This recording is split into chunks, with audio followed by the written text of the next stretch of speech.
This is BINBUSTER, where I watch a bunch of movies for you, and I just gotta say welcome to Superhero Month.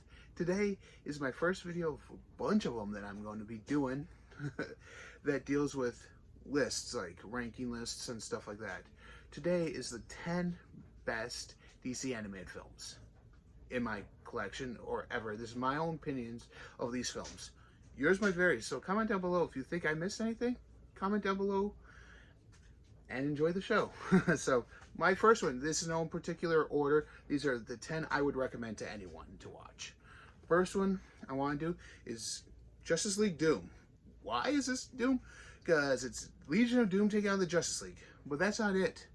You might be like, that's normal. No. But in here, the Justice League Doom is taking on the Justice League. Legion of Doom is taking on Justice League. And what happens here is that the Justice League members get compromised. So this is up to Batman and his contingency plans to just try and save the day. As we all know, Batman's contingency plans kind of never fail. Like, he actually does a bracelet with Flash, where if Flash ever slows down, he dies. It blows him up. Superman's is pretty much kryptonite, as we all know, so on and so forth. But the question remains, in the movie, there's even one that no one opens up that tells you what's Batman's contingency plan. And that, to let you guys in on a secret, is the Justice League. Obviously, everyone knows that. It's the Justice League. So, Justice League Doom. If you haven't seen this, I recommend watching it. It is a very good movie. The next one actually started a new continuity within the DC movies. This actually was based off of the comic book pretty much by the same name. That comic series is called Flashpoint. This is Justice League Flashpoint Paradox. Right there. Let's try and get it better in the light. There we go. This is a story of Barry Allen trying to save his mom. Yeah, you know the story. Barry Allen runs back in time to try and save his mom, and the entire world gets messed up. Sounds about right. But this time, it's not Bruce who survives that gunshot in Crime Alley. It's Thomas and Martha Wayne. Thomas becomes Batman, as you can see right there, and Martha becomes the Joker. It actually happens in the Flashpoint comic arc. Check it out if you haven't yet. It's awesome. And then it also signifies the war between the Atlanteans and the Amazonians. They're at war. They're not friends in here. They're at war with each other. And it's up to Barry, Thomas Wayne Batman, and Cyborg to try and restore the timeline and get Barry back to where he belongs. Barry, why do you keep messing up the timeline? But I recommend this one because this is for you fans of the animated series. Kevin Conroy's in here. Yeah, he's the voice of Batman. He's the voice of Thomas Wayne in here, so it's actually pretty awesome to hear him do that in here. So, yeah, that's another cool one with that. And like I said, this starts a new 52 continuity of these movies, which is, if you're not familiar with the new 52, it's a continuity where DC rebooted everything after conversion. Rebooted it for the new 52, and there's two new 52 multiverses in here, 52 worlds, and that's what this represents. The start of that. Which brings us to the last one of the story arc. This is the first one in the story arc, and this is the last one, and it's Justice League Dark Apocalypse War. And look at that artwork. You have Constantine, Superman, Raven, and Robin, and Darkseid right there. What this is a culmination of, I think, 10 years worth of storytelling, along with this. 10 years, if I'm not mistaken. Let's see. Yeah, 2015. And just more recently, yeah, 2025. Yeah, 10 years of storytelling between these two. And it's amazing what happens here. What happens here is actually played out here. Darkseid is defeated, or is he, in this? Because at the end, Barry has to restore the timeline once again that was caused by this. He thought he did it here, but he actually had to do it here, and yeah, it's actually fun seeing the future versions of some of these characters going against Darkseid. Even Darkseid corrupts some of them, which is amazing and everything. So check this out if you haven't yet. Justice League Dark Apocalypse War is a good must-have for your DC animated collection. The next one is near and dear to my heart because this is the version of Batman I love. I love Batman Brave and the Bold. It's cheesy, it's campy, it's everything, but this is not Batman Brave and the Bold. This is what Batman Brave and the Bold was based off of. It is Batman Return of the Caped Crusader. Yes, that's right. We get Adam West and Burt Ward back in the roles that they originated for live action of Batman and Robin. We also get like Julie Newmar back, who plays Catwoman in here. Yeah, we don't get much of the returning cast because a lot of them are dead, but we get the ones that are there. This and Batman versus Two-Face, which was the last episode of it, actually were Adam West's last 2 roles as Batman. Yeah, so these are kind of near and dear to me because I like the Bright Knight. It's cheesy, it's campy. It helped me a lot with my comedy growing up, like how I liked comedy and how I viewed comedy. This helped with that. It's a good time all around. If you find this movie out there, buy it. It's a good one. So the next one I have is one of my favorite comic book stories. Without this, we would not get Batman versus Superman. Without this, we wouldn't get a lot of other Batman movies, inspirations from this. No, it's not Long Halloween. It's Batman, The Dark Knight Returns. I know I am holding up 2 movies, but these are 2 different parts right there. As you can see, part 1, part 2. Yeah, with these are, it's a 2-parter. Without this, you wouldn't get the Armored Batman from BVS in here. Plus, you get Carrie Kelly as Robin, which is a first female Robin before Stephanie Brown right there.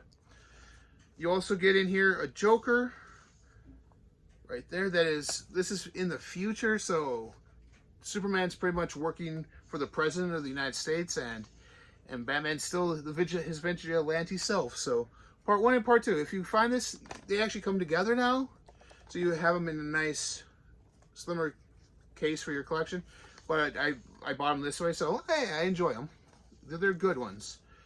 This next one is based off of a video game that spawned a comic book series that this movie is based off of. So let's rephrase it. It's a video game that spawned this comic series that this movie is based off of. This is based off of the comic book of Injustice. So if you're a fan of the video game, I would recommend checking this out because it's a little different than the video game, but because it goes with the comic book.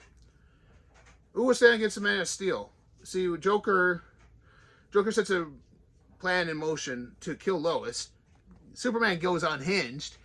Yeah, who can stop Superman when he's unhinged? Nobody. So people side with Superman. People disagree with Superman's morals and tactics. They side with Batman, and it's an all-out war between the 2 former best friends in this movie. Yeah, if you want to see Superman get unhinged, yeah, this is the movie for you. If you've been waiting for something like that, they're not going to do a live action. It's right here. It's right here.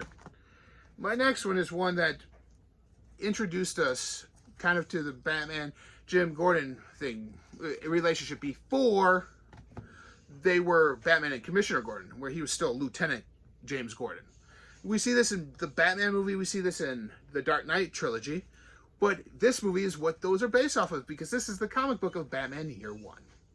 So Lieutenant James Gordon and Batman are trying to find a way to rid Gotham of all these criminal elements.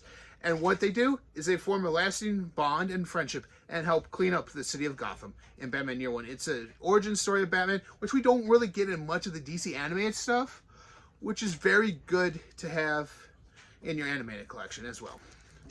This next one is one of my favorite straight comic book arcs of all time. Yes, it's a Superman one. I'm a huge Batman fan, as you can tell, but this is a great one, in my opinion.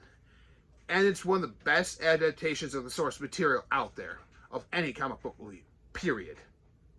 And that's Superman Red Son. It asks the question, what would you do if Superman's ship landed in communist Russia instead of Smallville, Kansas? What would happen? He becomes a weapon for the Soviet Union, and the Allies have to turn to a fighter pilot named Hal Jordan, who has a special rig, and the one and only Batman to help save the day. The fight scene in here is amazing, how Batman and Superman go at it with each other. And I'll show you the back. Right there, there's Batman.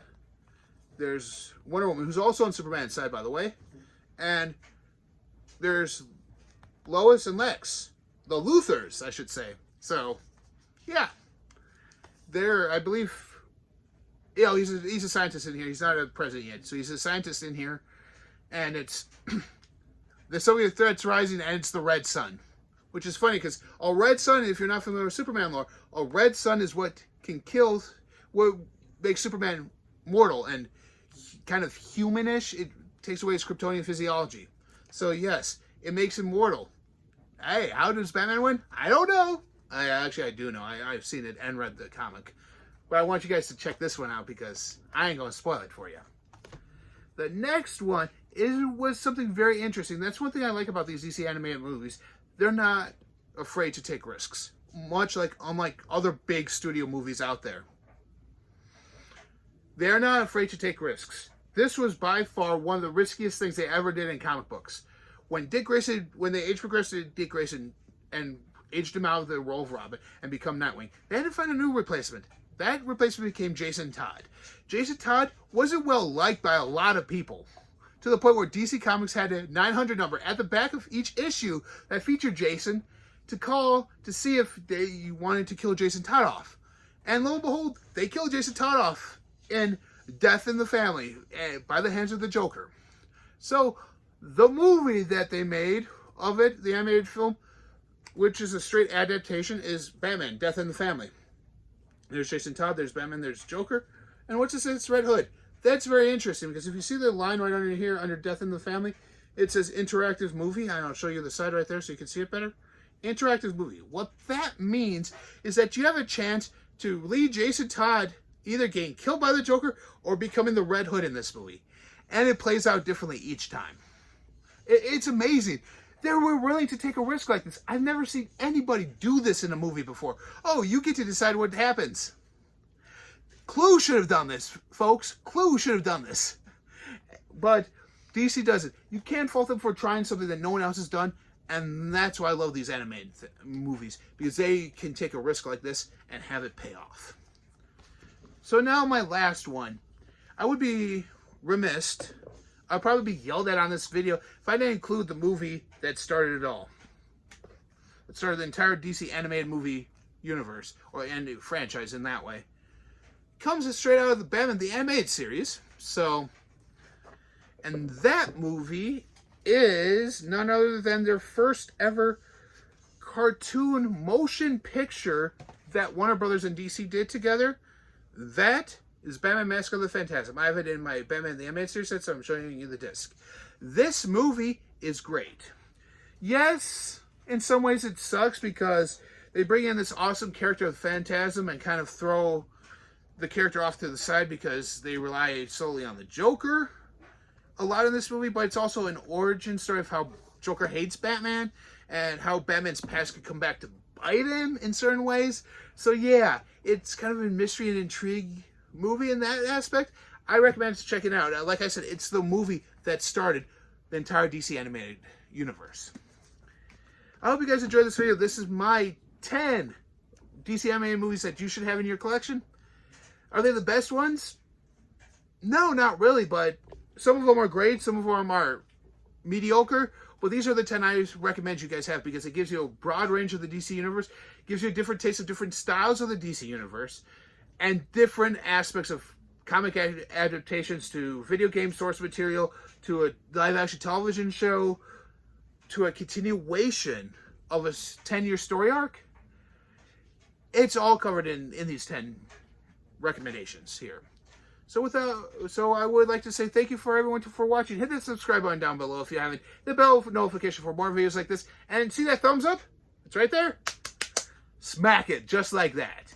And until next time, remember, this is Superhero Month right here on the BINBUSTER channel. And remember to keep it super.